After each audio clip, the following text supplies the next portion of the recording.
I've always found that in too many cases, politicians have the experience, but they don't translate that into educating their constituents.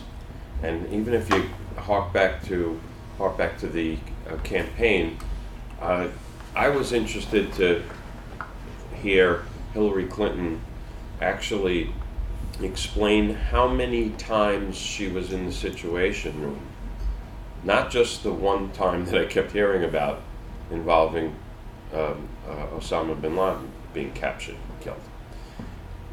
What she should have been doing back then is taking that issue and educating the public that you have someone who's been in the Situation Room 0 times and someone who, and I'll make up a number, has been in there 20 times, and then give some depth to that.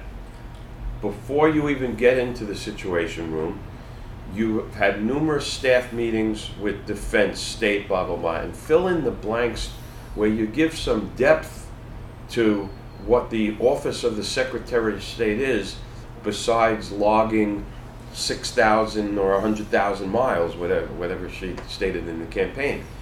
Traveling is one thing. Talk about some of the meetings with heads of state and some behind-the-scenes information that could be public on the dynamics of these difficult issues that oftentimes you just hear the end result of.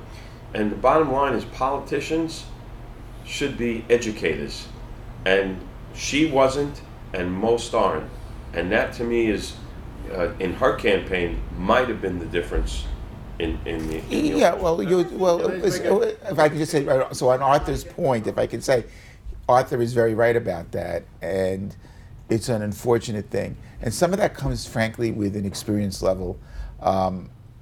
When Tony and I were driving in today, one of the things we talked about was the lack of sometimes what we like to call old hands involved in campaigns, that it tends to be more and more competent young people, and they can be very competent. But one of the things you need, thinking to what Rick does, what Mitch does, for example, is having the mentoring or the coaching so you don't make a terrible mistake. There was this really brilliant young man, and I don't want to say his name because it'll be on tape, who I met in Mario Cuomo's campaign for mayor in 1977. And later on, about 5 years later, the person had a significant position and totally blew it. And there was absolutely no reason for it. And so, the person was just really, really brilliant. And it was unfortunate. And it was something, for me, it was a learning experience because the person was just a little bit older than I was at that point when this happened. And so I was probably just out of law school, probably when that happened. About a year or two out of law school, probably when that person had his fall from grace, unfortunately. And when we were having the discussion earlier on the drive-in about the Clinton campaign, there was this book out that, as I said earlier, kind of verified the points I made about that Clinton still could have won despite everything.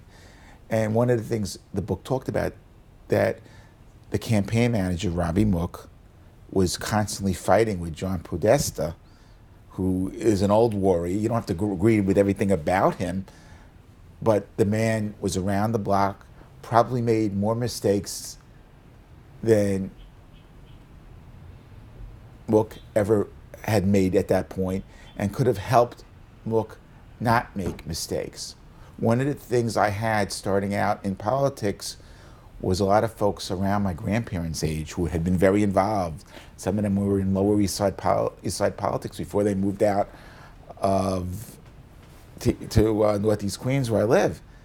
And I was hearing all these old war stories, so I learned things that I didn't have to make that mistake because they made it, and you didn't have that. So, that's where, and the education point, I think, is to some extent, that's because they're not challenged to do the work.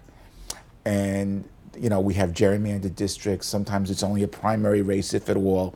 Sometimes with term limits now,